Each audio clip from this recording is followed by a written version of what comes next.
essa classe é a classe de teologia, e nós já tivemos 2 aulas nela.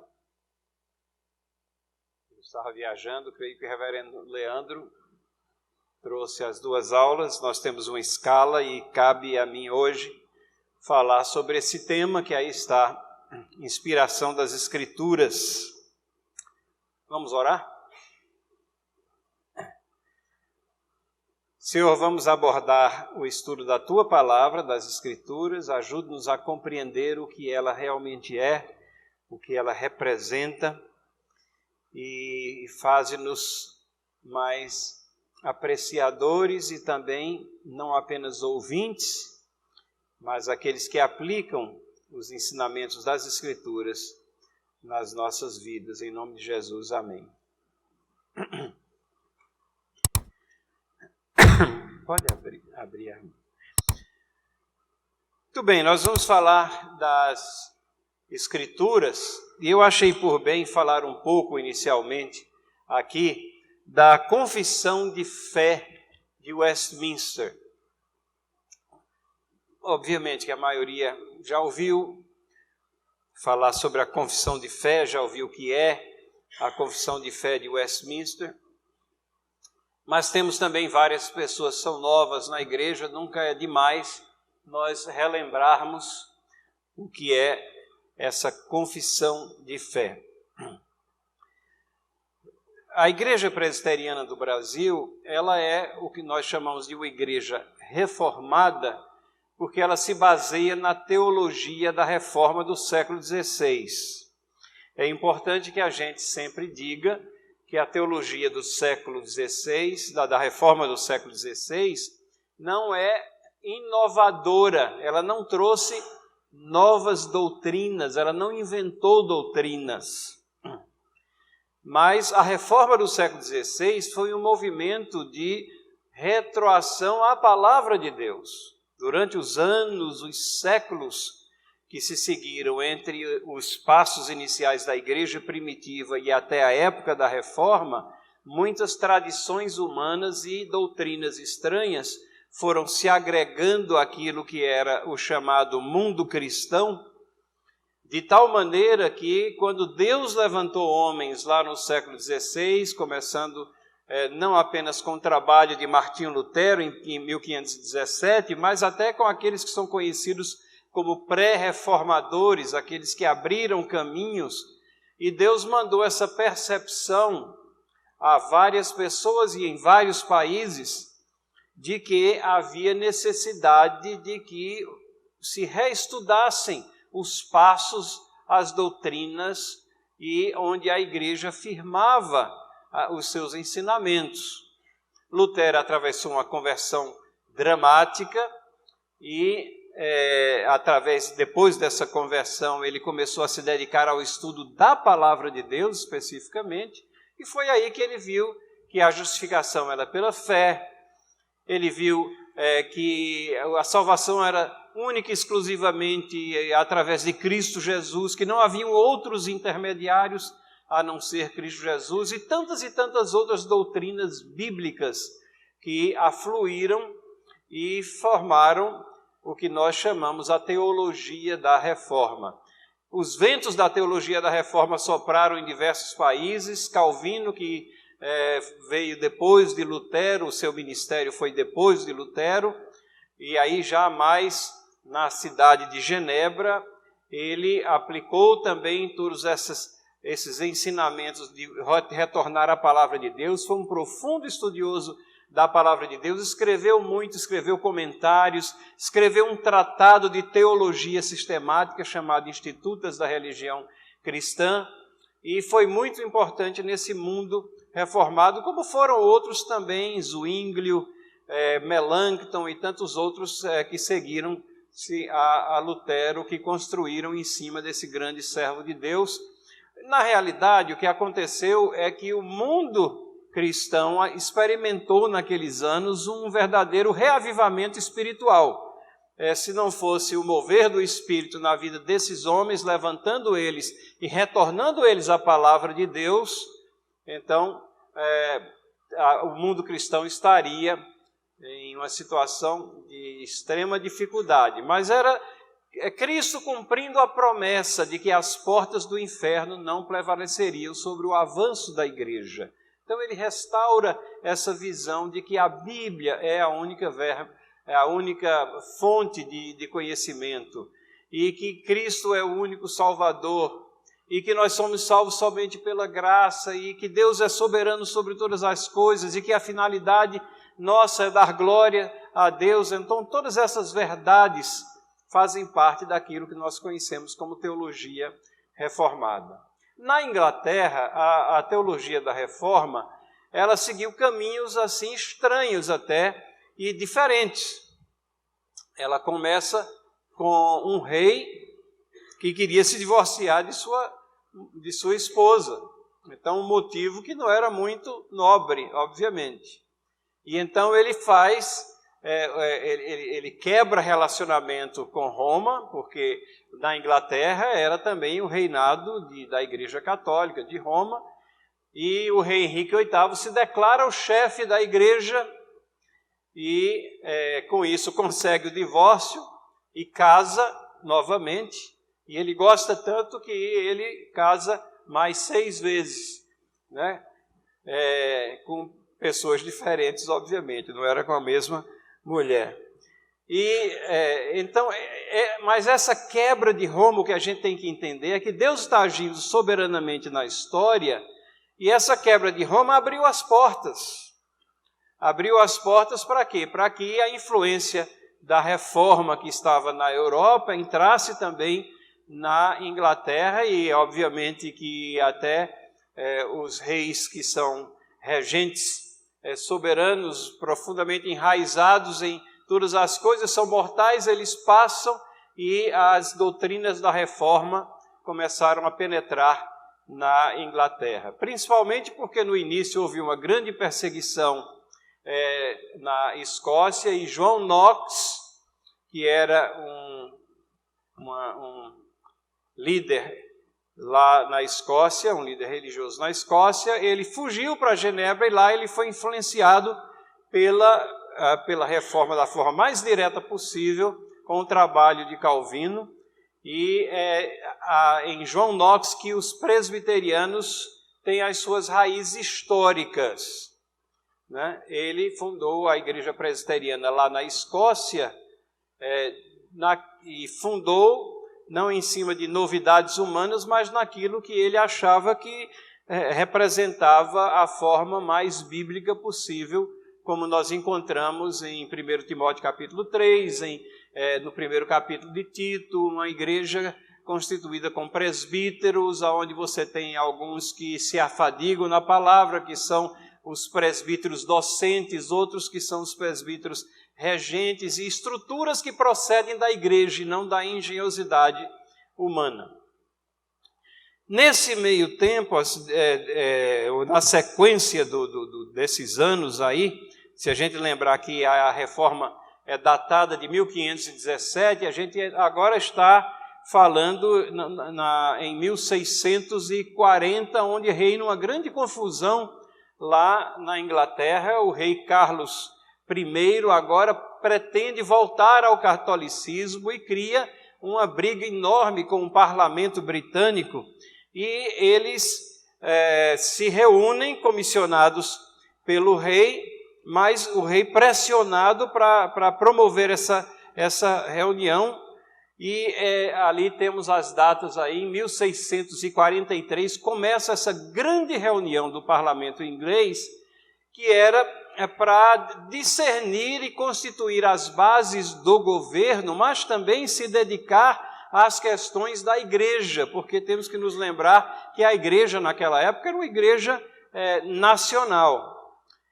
E 151 teólogos integravam esse parlamento e se dedicaram a fazer uma confissão de fé. A confissão de fé, como a própria reforma, não é um documento que cria doutrinas, mas é uma espécie de livro de teologia sistemática, um tratado de teologia sistemática, que volta à Bíblia e começa a explicar e a coletar os textos para ver o que é que a Bíblia ensina. Eles estiveram reunidos de 1646 a 1648, foi quando especificamente se dedicaram a essa questão de ter uma confissão de fé. Houve uma primeira versão que chegou a ser aceita pela Inglaterra, a Escócia adotou imediatamente, mas depois voltou para que eles retrabalhassem, colocando textos bíblicos abaixo de cada declaração. Isso foi uma segunda onda aqui, e eles saíram com esse documento que tem 33 capítulos e depois 2 catecismos, o catecismo menor, que tem 107 perguntas e respostas, e o catecismo maior, que tem 196 perguntas e respostas. No começo era um catecismo só, era o grandão, catecismo maior, mas depois fizeram uma versão mais condensada, que era para instrução dos jovens, das crianças e jovens. O catecismo é apenas uma forma didática de ensinar aquilo que diz a confissão de fé e, consequentemente, aquilo que diz a palavra de Deus sobre diversos tópicos. Por que é que a gente está traçando toda essa referência aqui? Porque a confissão de fé de Westminster, o primeiro capítulo dela, começa exatamente com uma exposição do que são as Escrituras Sagradas.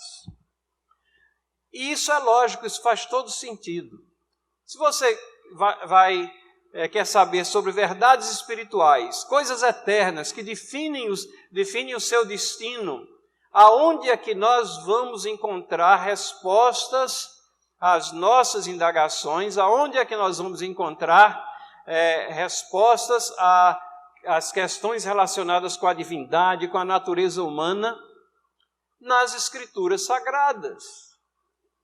Não é na nossa intuição, não é na dedução de um ou de outro, não é através de uma síntese de opiniões contraditórias de pessoas pecadoras, humanas, falíveis. É na palavra de Deus, onde Deus revela-se a si mesmo. Então faz todo sentido que o primeiro capítulo dela seja sobre as Escrituras Sagradas.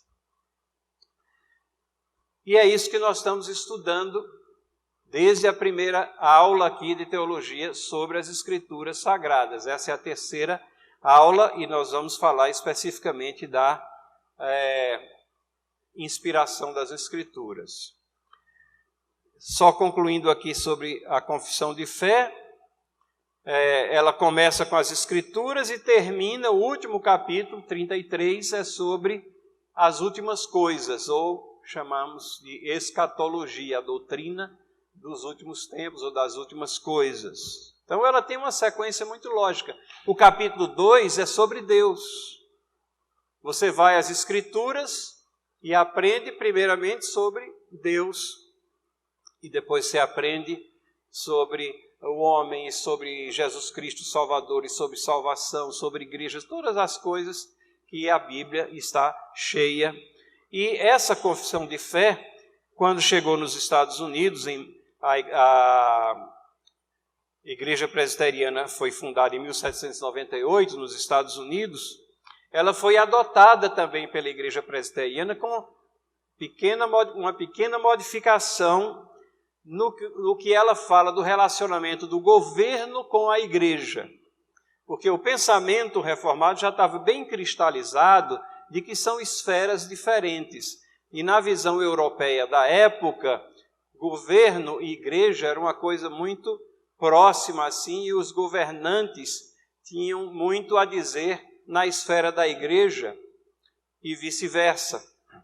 Então, mas o pensamento mesmo bíblico é que são esferas independentes que respondem a Deus por suas ações. Mas a igreja tem a sua missão, o governo tem a sua missão, aquilo que nós chamamos de separação entre igreja e Estado, o que não quer dizer que o Estado é ateu, né? Quando se fala que o Estado é laico, ele é laico, mas não é ateu. Ele tem a sua esfera de atuação, mas ele tem que prestar contas a Deus pelas responsabilidades que ele recebe de Deus. Nos Estados Unidos, essa ligação assim, muito forte que estava presente em algumas partes, ela foi deixada de lado, e é essa versão norte-americana que chegou até nós aqui no Brasil, e é essa que é adotada pela Igreja Presbiteriana do Brasil como a confissão de fé de Westminster. Nesse entendimento, nós chamamos também de nossos símbolos de fé. Os símbolos de fé, quais são? É a confissão de fé, o catecismo maior e o catecismo menor. Todos esses 3 documentos versam sobre uma coisa só: ensinar as doutrinas bíblicas. Não é criar doutrina, não é inovar, não é trazer pensamento humano, mas ensinar as doutrinas bíblicas. Então, vamos dar uma pincelada rápida no capítulo 1 aqui. Eu vou ler, não se preocupem aqui. O linguajar, às vezes, é um pouco difícil, as frases um pouco compridas demais, mas depois a gente tenta explicar mais ou menos o que é que está lá. O capítulo 1, seção 1. O primeiro capítulo tem 10 sessões. 10 sessões, 10 parágrafos, né? Ou 10 divisões maiores assim. E o capítulo 1, seção 1, diz assim: ainda que a luz da natureza e as obras da criação e da providência manifestam de tal modo a bondade, a sabedoria e o poder de Deus, que os homens sejam inexcusáveis, todavia não são suficientes para dar aquele conhecimento de Deus e de sua vontade necessário à salvação. Por isso, agradou ao Senhor, em diversos tempos e diferentes modos, revelar-se e declarar à sua igreja aquela sua vontade, e depois, para melhor preservação e propagação da verdade, para o mais seguro estabelecimento e conforto da igreja contra a corrupção da carne, contra a maldade de Satanás e do mundo, foi igualmente servido fazê-la escrever toda. Isso torna a Escritura Sagrada indispensável, tendo cessado aqueles antigos modos de Deus revelar a sua vontade a seu povo. O que essa primeira sessão está expressando aqui é dando o tom daquilo que ela vai, do que o capítulo vai falar mais detalhadamente nas próximas 9 sessões. E o que está contido aqui nesse parágrafo, um tanto quanto complicado em linguagem, mas ele está falando da revelação geral e da revelação natural, que foi o assunto exposto aqui nas 2 primeiras aulas. A aula de 2 falou sobre revelação geral. E essa sessão está dizendo que revelação geral, ela compreende a luz da natureza, compreende a obra da criação e a providência, e essas coisas manifestam a bondade, sabedoria e o poder de Deus. Então, toda essa revelação, Deus se revela, os céus declaram a glória de Deus. Romanos 1 também fala de que os homens têm a revelação, né, geral ou natural, mas há também, aqui contido nessa primeira sessão, palavras sobre a revelação especial, que também foi falada na primeira, ou talvez na segunda aula também. E a sessão diz que para conhecimento de Deus, para que nós conheçamos verdadeiramente Deus, a sua vontade, Ele fez com que a sua revelação fosse escrita toda, fosse escriturada, registrada. Ela não está apenas ao nosso redor. Nós não somente pisamos no mundo de Deus e somos governados por um Deus soberano, mas nós temos de forma proposicional objetiva, algo escrito, uma carta que Deus escreveu para as pessoas, revelando quem Ele é, quem nós somos, qual o nosso destino, como é que nós somos amados, como podemos ser salvos, quem é o autor da salvação, o que é a fé e tantas outras coisas que estão contidas não na revelação natural ou geral, mas na revelação espiritual. Deus fez escrever toda essa revelação para a nossa salvação, para a preservação da verdade, são todas as expressões que estão contidas na primeira sessão, para propagação da verdade, para que a verdade possa ser propagada geração após geração, sem mudanças. Lembram da reforma do século XVI, que a gente teve que, os reformadores tiveram que voltar a alguma coisa. Eles voltaram para quê? Para as Escrituras.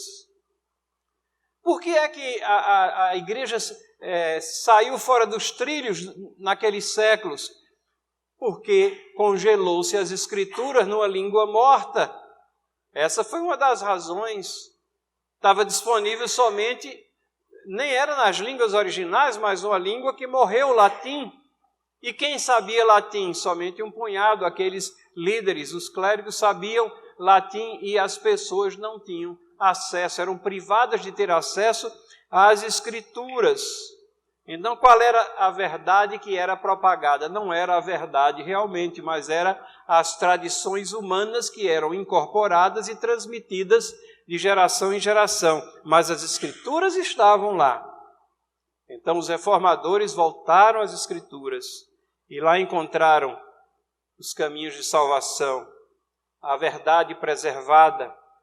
A Bíblia fala do povo judeu, a nação judaica no Antigo Testamento, como os guardiões dos oráculos de Deus. Eles foram os preservadores das verdades de Deus e entregando a era neotestamentária para a igreja se espalhar por povos, tribos, raças, nações.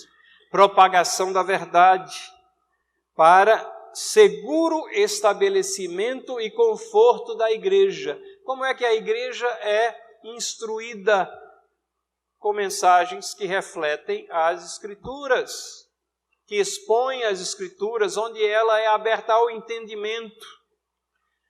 E o povo de Deus tem acesso às Escrituras e podem fazer como aqueles a quem Paulo pregou, que depois de ouvirem a Paulo, foram até as Escrituras para verificar se as coisas que eles estavam falando eram realmente aquelas. Então, é um ponto de julgamento, é um fio de prumo.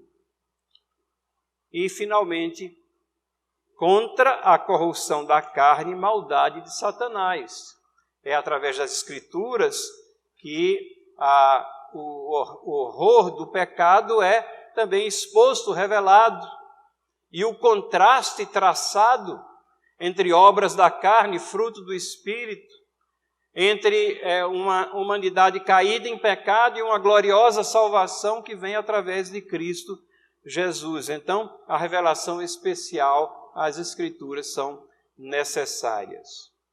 E aí, temos a seção 2, que é o segundo parágrafo, o segundo trecho, que diz assim: sob o nome de Escrituras Sagradas ou Palavra de Deus escrita, inclui-se agora todos os livros do Antigo e do Novo Testamento, que são os seguintes. E aí vocês não conseguem enxergar nada naquele quadrinho que eu coloquei ali, né? Mas não desesperem, eu coloquei aí a aula de 1º de março, porque eu andei dando uma olhada na programação, e o reverendo Leandro vai estar falando sobre o cânon das Escrituras. Então, provavelmente, ele vai estar falando sobre isso. Mas eu creio que é importante que a gente saiba os livros que compõem a palavra de Deus. Agora está um pouquinho melhor, apesar de estar ilegível ali naquela parte vermelha, mas essas transparências vão estar disponíveis no site da igreja. Isso aqui é uma tabelazinha chamada Tabíblia, não é tabela, é Tabíblia, e ela é semelhante à tabela dos elementos atômicos de dos elementos, né, que compõem o universo físico, não é tabela química, né? Ela é codificada por cores e tem todos os livros da Bíblia. E é fácil a gente achar que sabe quais são os livros da Bíblia, até que alguém manda a gente procurar. Hoje nós vamos pregar em Naum capítulo 1, e você fica lá procurando, né? Ou então procurando ver onde é que Terceiro João se esconde ali, porque a gente não decorou. Algumas crianças aqui que vieram do departamento infantil decoram desde o departamento infantil e tem mais facilidade. Outros se converteram mais tarde, não memorizaram. Mas como é importante nós memorizarmos os nomes e a sequência, para que nós possamos manusear bem e achar os trechos da Bíblia. Então aqui em cor de rosa, lá em cima, né, Gênesis, Êxodo, Levítico, Número, Deuteronômio, o Pentateuco, os 5 livros que Moisés escreveu, quase que a totalidade dele. Eu digo que quase que a totalidade porque está registrado lá o falecimento de Moisés, né? Então alguém completou, que provavelmente foi Josué que completou, nós acreditamos. E depois nós temos livros que são os livros históricos, que são aqueles ali que na projeção saiu ilegível, mas Josué, Juízes, Ruth, 1º, 2º Samuel, 1º, 2º Reis, 1º, 2º Crônicas, Esdras, Neemias e Ester, livros históricos. Depois nós temos os livros poéticos, ou às vezes chamados de poesia e sabedoria, que é Jó, Salmos, Provérbios, Eclesiastes e Cantares, o verde claro. Depois, em verde escuro, Isaías, Jeremias, Lamentações de Jeremias, Ezequiel, Daniel, que são os profetas maiores. Os profetas maiores não é porque eles fossem pessoas altas, grandes, como o Alexandre, o Geimar, né? Não, eram maiores porque os livros são mais extensos, né? E os menores porque os livros são mais curtinhos, só isso. É uma nomenclatura que surgiu depois. E aí esses profetas menores estão lá no final: Oséias, Joel, Amós, Obadias, Jonas, Miqueias, Naum, Abacuque, Sofonias, Ageu, Zacarias e Malaquias. Antigo Testamento. E aí 400 anos se passam até o início do que nós chamamos a era cristã. 400 anos onde a voz profética se silenciou em Israel. Deus tinha suas razões, seus propósitos. Possivelmente o reverendo Leandro vai abordar isso depois em maiores detalhes, mas nós temos um Novo Testamento, começando com os evangelistas. Os evangelistas não contam 4 histórias diferentes, eles contam a mesma história de pontos de vista diferentes. Os primeiros 3 são chamados evangelhos sinóticos, porque praticamente contam os mesmos períodos da vida de Cristo. E o evangelho de João, que foi escrito depois, lá para o ano 92, 93 da era cristã, ele dedica um grande espaço de tempo à última semana, aos últimos dias de Cristo, né? É como se ele estivesse completando ali aquele trabalho dos 3 primeiros evangelistas, Mateus, Marcos, Lucas, João, os evangelhos. E aí a gente tem, olha, um ilegívelzinho ali, vermelho, que é Atos, e ele é um livro histórico.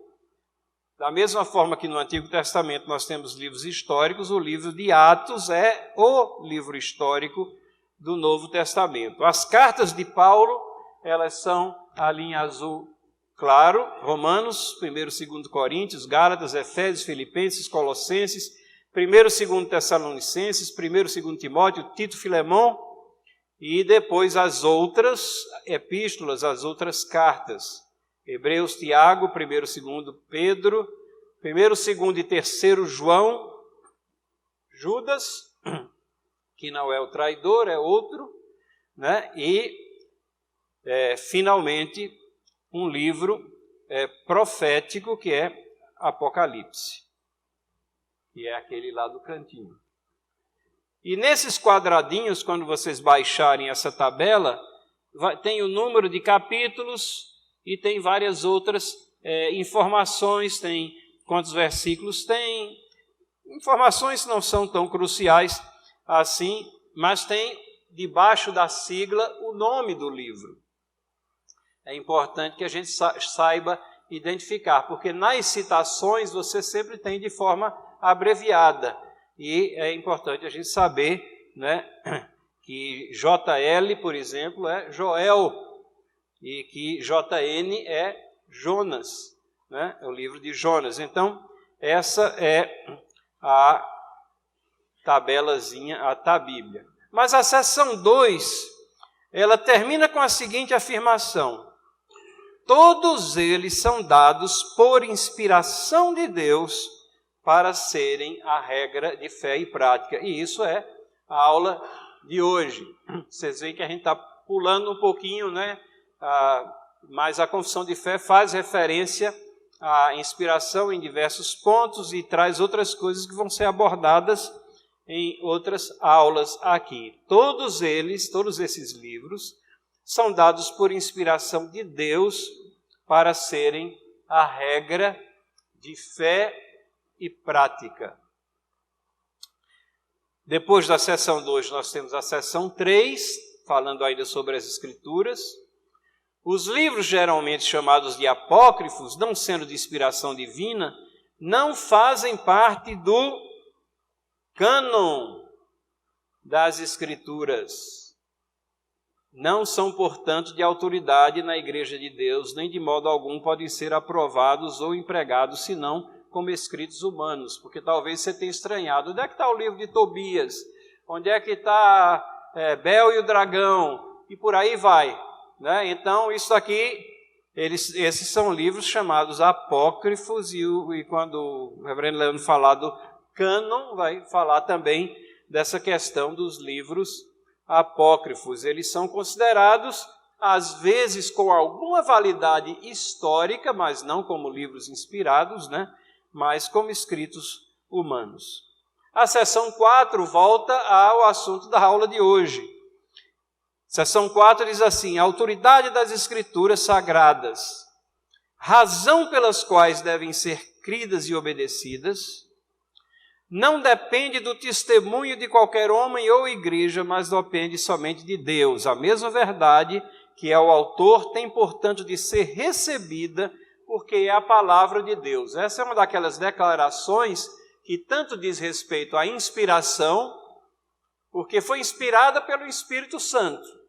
E o Espírito Santo está nos nossos corações, habita no meio das pessoas do que integram o povo de Deus.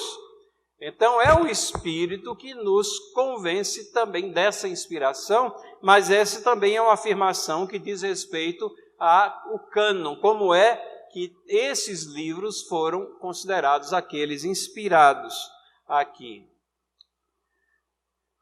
E depois da seção 4 tem a seção 5, que eu vou ler e depois dar uma palavrinha.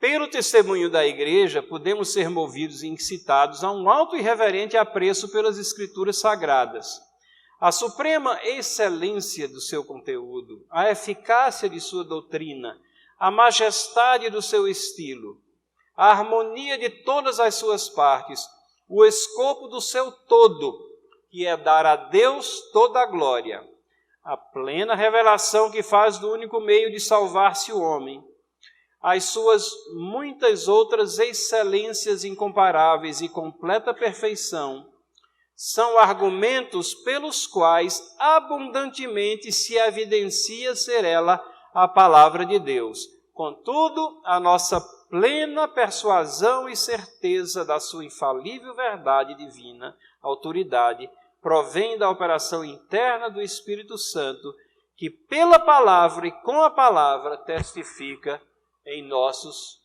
corações. Também uma declaração, né, uma frase aqui, quilométrica, bem ao estilo da época. Mas o que é que está falando aqui essa seção 5? Ela está dizendo que o testemunho da igreja fiel, né, testemunho da igreja, a igreja fiel, a igreja que se baseia na Bíblia, que prega a Bíblia. é uma evidência de que a Bíblia é a palavra de Deus e ela traz apreço e reverência pela palavra. Uma igreja fiel que prega a palavra, ela produz apreço e reverência pela palavra.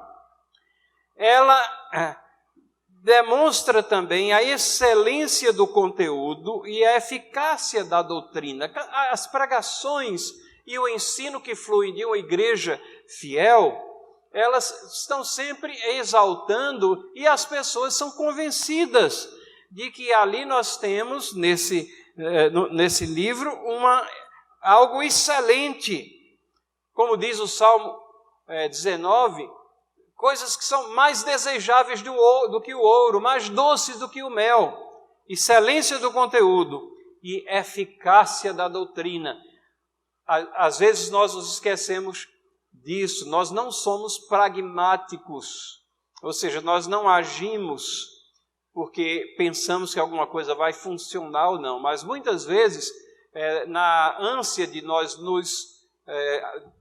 termos o nosso proceder pautado por princípios, nós esquecemos que as coisas de Deus, as leis de Deus, os princípios de Deus funcionam. Eles não são camisa de força, mas eles representam o que há de melhor para nós e Deus quer o melhor para nós, sim. Então, a eficácia da doutrina, o que Deus requer é o que há de melhor para nós. O que Deus nos comanda são aqueles caminhos mais perfeitos ao nosso caminhar. Pelo testemunho da igreja, nós também somos levados a compreender a majestade do estilo e a harmonia. A Bíblia, tantos autores ali reunidos nesses livros, mas ela tem uma harmonia, um tema predominante, uma progressão de conhecimento que vai sendo construído em cima de conhecimento prévio. E um estilo que faz com que nós, a mais simples das pessoas, entenda também e com profundidade. Então, é algo realmente que se sobressai, que não tem nada comparável em outro livro, em outra literatura. Pelo testemunho da igreja, nós também vemos o escopo do todo e a revelação de que só há um meio de salvação, só há um nome no qual há salvação, que é Jesus Cristo. Não existem vários caminhos, mas Ele é o caminho, a verdade, a vida, e ninguém consegue reconciliação com o Pai, ninguém vai ao Pai, senão através dele. Pelo testemunho da igreja, nós entendemos, compreendemos outras excelências incomparáveis e a completa perfeição da Bíblia. Mas notem, a sessão termina com aquelas palavrinhas que estão lá no fim, dizendo: contudo, você tem o testemunho da igreja que produz tudo isso. Mas, contudo, a nossa plena persuasão, a certeza de sua infalível verdade e divina autoridade provém de operação interna do Espírito Santo, que pela palavra e com a palavra testifica em nossos corações. É algo que é operado em nós pelo Espírito Santo. Por isso que muitas vezes nós temos que deixar a palavra falar por si. Não vai depender do nosso poder de argumentação, da construção lógica que nós fizermos de nossas palavras. Às vezes a gente está tentando discutir, arguir a veracidade da palavra de Deus com colegas de trabalho, com outras pessoas, com vizinhos, com familiares que não aceitam, e a gente está tentando argumentar, construir os argumentos de tal maneira que ele seja pressionado a aceitar essa verdade. Mas é a palavra que vai testemunhar dela própria, pela operação do Espírito Santo. E é por essa razão que, às vezes, aquelas pessoas de grande inteligência ou entendimento acadêmico, elas passam ao largo e não aceitam, e pessoas simples aceitam a palavra de Deus, o Espírito Santo trabalhou naquelas vidas, mas também outros que têm grande formação acadêmica, quando o Espírito Santo toca em suas vidas, eles verificam que todas as doutrinas aqui ensinadas se encaixam, estão atreladas umas às outras, e você não pode descartar uma delas tentando preservar o resto. É algo que você recebe com alegria na sua inteireza. Não vou me deter aqui, mas só para a gente fechar o que só vou referir os tópicos, as 5 últimas sessões, e a última eu leio ela integralmente. A sessão 6 fala da suficiência das Escrituras, a sessão 7 fala de coisas difíceis que as Escrituras têm, ou seja, é um documento muito realista. Tem coisas difíceis, sim, na Bíblia, mas fala também de que há clareza espiritual. Seção 8 fala que as Escrituras, nós sempre temos as línguas originais e nos referimos a ela. E também essa é uma ocasião propícia para que nós falemos também das traduções. E as traduções? Perde-se então a inspiração quando você tem uma tradução? Não. Nós temos lá sempre o referencial, e a tradução é a forma de comunicação mais eficaz para que nós compreendamos as Escrituras. Por isso que ela foi escrita em hebraico no passado, não porque hebraico fosse uma língua santa, e grego no Novo Testamento, não porque o grego fosse uma língua santa, mas porque era a língua falada para o povo que tinha que entender as Escrituras no Antigo Testamento. E o grego, numa era de internacionalização, o grego era o inglês da época. Não era nem o grego clássico que as pessoas estudavam, mas o grego que era utilizado nas tratativas comerciais, nos documentos que eram trocados entre as pessoas. Era a língua franca que ela falada nos diversos países, por isso que ela foi escrita em grego. E no momento em que se congelou ela numa língua, se agiu contra as Escrituras. E um dos primeiros atos da reforma, dos reformadores, na pessoa de Lutero, foi traduzir as Escrituras para o alemão, para a língua que ele falava e que as pessoas a quem ele ministrava também falavam. E assim por diante. E nós temos excelentes traduções aqui em português também para a compreensão das Escrituras. Seção 9 fala sobre a infalibilidade das Escrituras.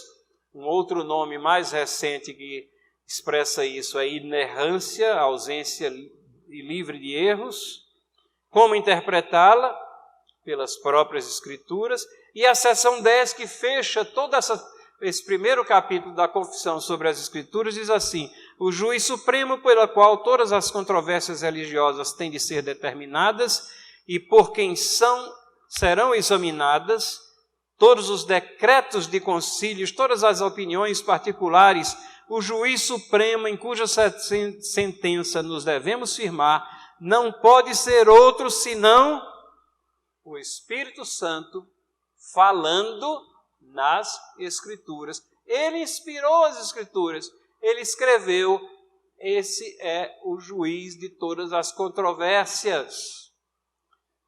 E essa é a visão da reforma. Não existe, pode juntar 300.000 pessoas num grande concílio e se a opinião delas for contrária às Escrituras, não vale nada. Pode ser a pessoa, a sumidade maior, a pessoa mais carismática que arrebanha atrás de si milhões de seguidores, que consegue reunir no Rio de Janeiro 1 milhão de pessoas. Se o que for falado for contrário às Escrituras, pode descartar, porque o fio de prumo aqui é o Espírito Santo falando nas Escrituras. Todas as opiniões particulares ou decretos de concílio nada são se forem contrário às Escrituras. Então, quais são alguns pontos a esclarecer, tendo dado essa pincelada rápida aqui na importância das Escrituras, ao ponto em que a confissão de fé que nós adotamos tem um capítulo inteiro no início falando só das Escrituras, e que nós só arranhamos a superfície, né, e estamos pensando o ponto só da inspiração, alguns pontos a esclarecer sobre a inspiração das Escrituras. Primeiro, toda a Bíblia foi dada por inspiração divina. Assim, a Bíblia ou as Escrituras Sagradas são a regra infalível de fé e prática para todas as pessoas. Não é uma parte só da Bíblia, mas toda a Bíblia foi dada por inspiração divina. Quando nós falamos da Bíblia, o outro nome é falar Escrituras Sagradas, ou a Escritura Sagrada. Às vezes está no singular, às vezes está no plural, a referência é sempre a mesma coisa. É a coletânea de 66 livros. O nome Bíblia significa exatamente isso, uma coletânea de livros, né? Escrituras Sagradas já é uma referência sagradas porque são documentos que foram escriturados, escritos, e que são sagrados, separados para um fim específico, que é transmitir as verdades divinas de uma maneira infalível, regra infalível de fé e prática. Não há divórcio, não pode haver divórcio entre fé e prática. Você não pode dizer, não, isso aqui é a minha fé, e dizer que concorda com tudo aquilo que a Bíblia diz, e a prática sua contradiz o que você está dizendo. Não, fé e prática são coisas que vão juntas. Na palavra de Deus é assim. O apóstolo Paulo, falando a Timóteo, diz, tem cuidado de ti mesmo e da doutrina. Ou seja, cuide da sua vida e cuide dos ensinamentos que você faz. A sua fé, que é a base dos ensinamentos, mas cuide de sua vida também, da prática. A palavra de Deus diz também que nós não devemos ser somente ouvintes, mas praticantes daquilo que nós ouvimos. As duas coisas estão entrelaçadas aqui. A doutrina da inspiração não é uma invenção humana. Ela se baseia na própria palavra de Deus. 1 Pedro 1, 21 diz assim, porque nunca, jamais, qualquer profecia foi dada por vontade humana. Entretanto, homens santos falaram da parte de Deus, movidos pelo Espírito Santo. Movidos pelo Espírito Santo. No Antigo Testamento, os profetas prefaciavam as declarações, as correções de rumo, as condenações que deveriam fazer, as exortações, as palavras de conforto. Assim diz o Senhor. Deus utiliza pessoas para a transmissão das suas palavras, das suas verdades, dos seus ensinamentos.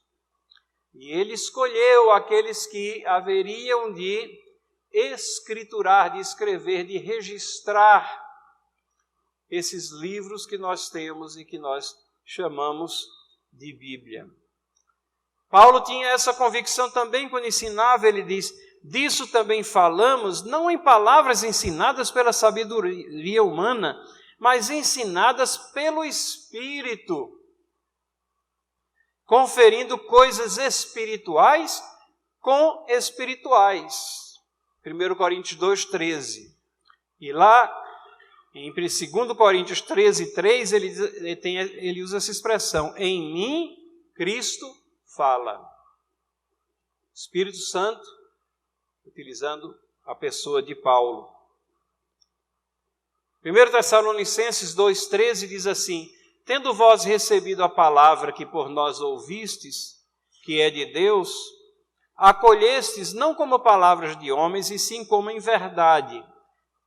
Como em verdade é a palavra de Deus, a qual com efeito está operando eficazmente em vós os que credes.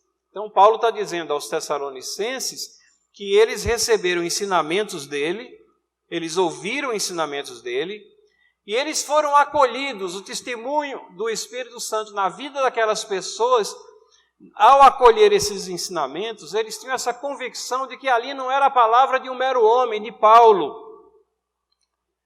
E ele diz, com verdade é isso, é a palavra de Deus, e ela está operando eficazmente em vós os que credes, está dando fruto, está dando evidência nas suas vidas, vidas transformadas, numa era em que todo mundo quer ver milagres.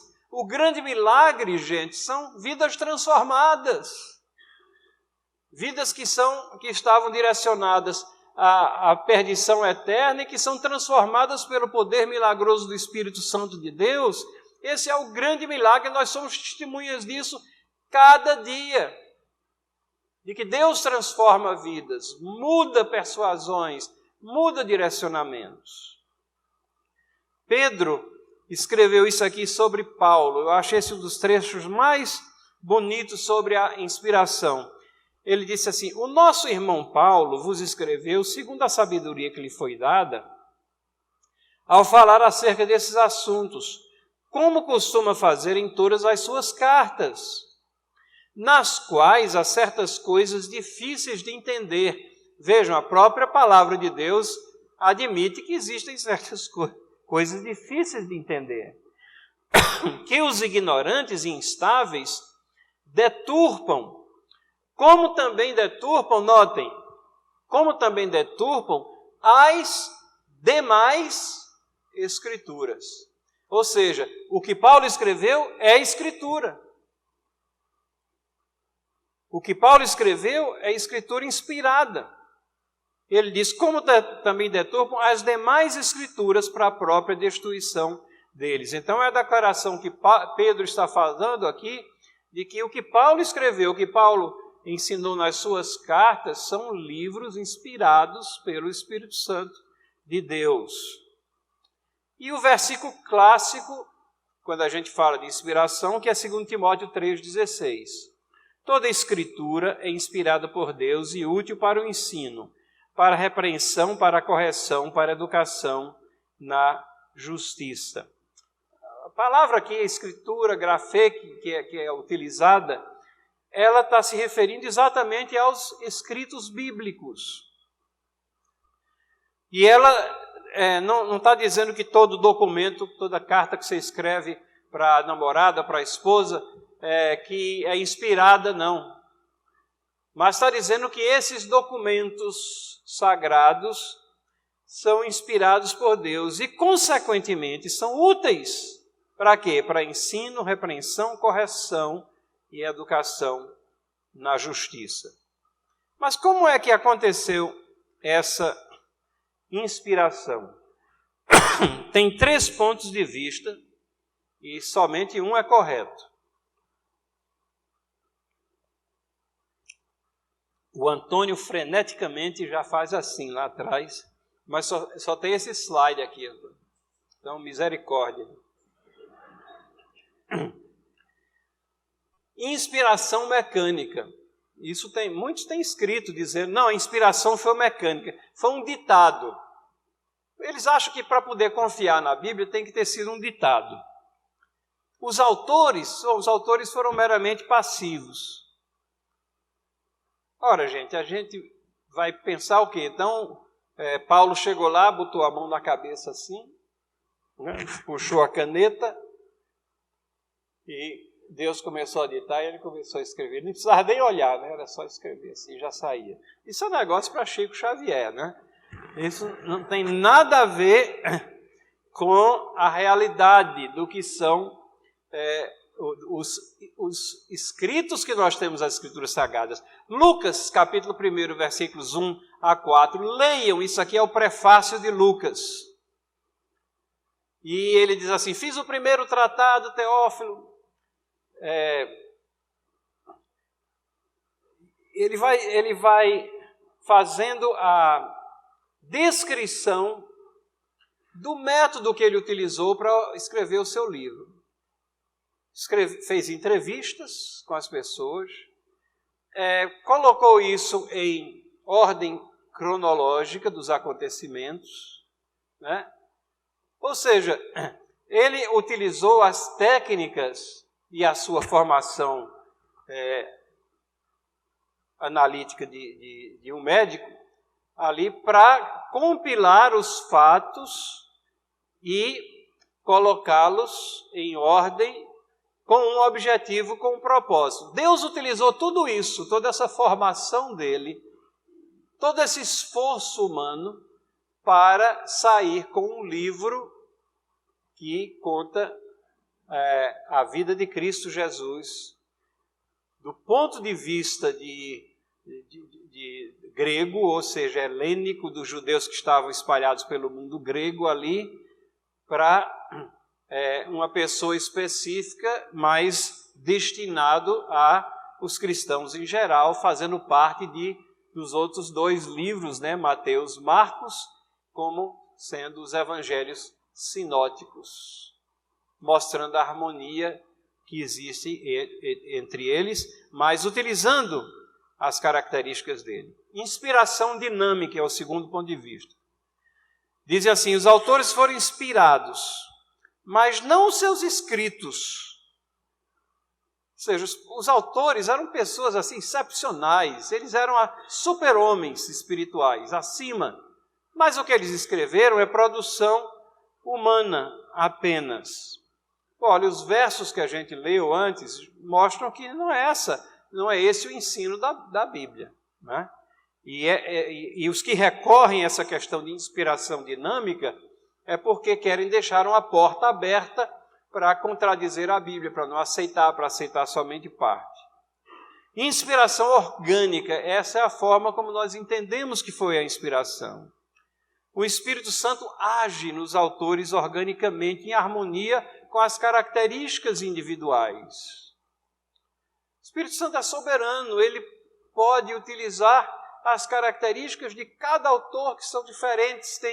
Tem boiadeiro no meio, tem lavrador, tem pescador, tem pessoas de alta formação intelectual, tem tudo, criador de ovelhas, tem tudo. Todos esses aí, mas o Espírito Santo agiu neles organicamente, em harmonia com as características individuais.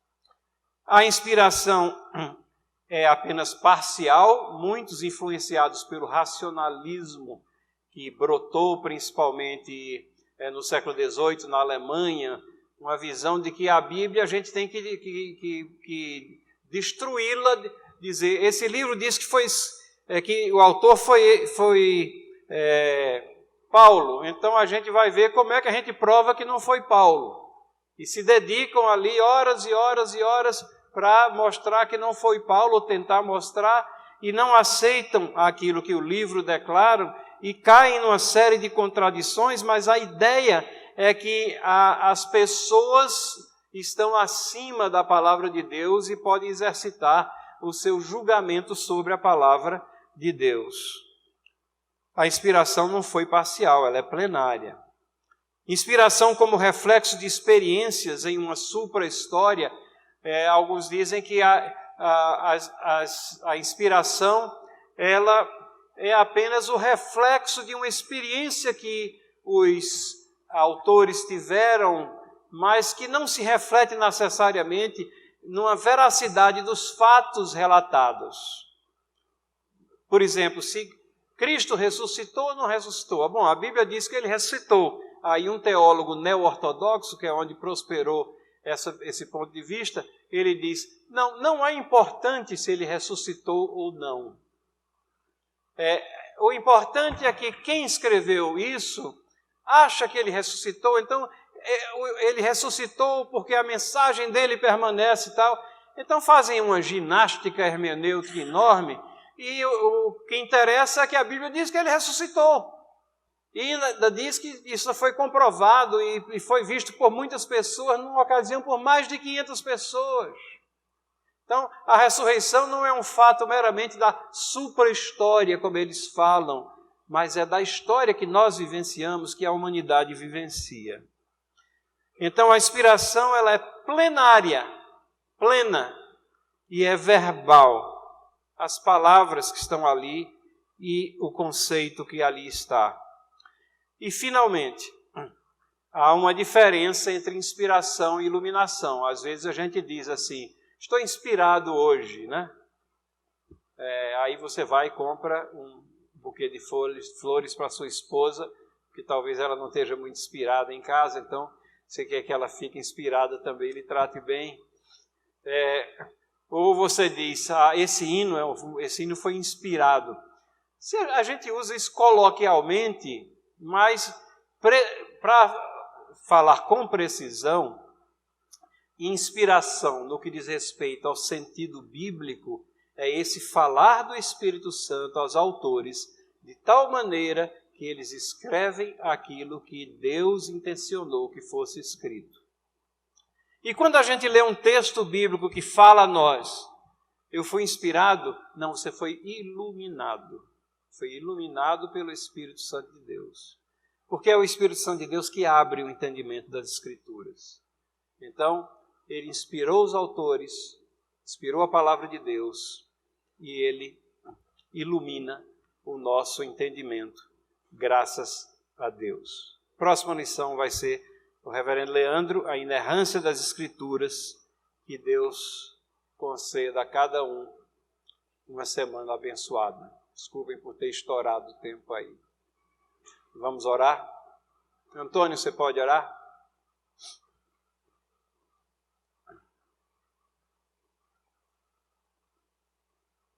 Santíssimo Deus, eterno Pai, grande Deus de amor, te agradecemos, Pai, por mais uma vez na tua casa podermos aprender mais algo pertinente ao Senhor, pertinente ao teu reino e sabermos como podemos servi-lo a cada dia na nossa imperfeição. Conhecer mais ao Senhor é conhecer as nossas limitações e também conhecer a nossa dependência única e exclusivamente no Senhor. Te agradecemos por essa aula de Escola Bíblica Dominical, ministrada pelo teu servo, e que agora o Senhor nos conduza aos nossos lares em paz, em segurança, para que possamos retornar à noite e adorar, exaltar e engrandecer o teu nome. Perdoa os nossos pecados, é assim que oramos em nome de Jesus. Amém. Amém, Senhor.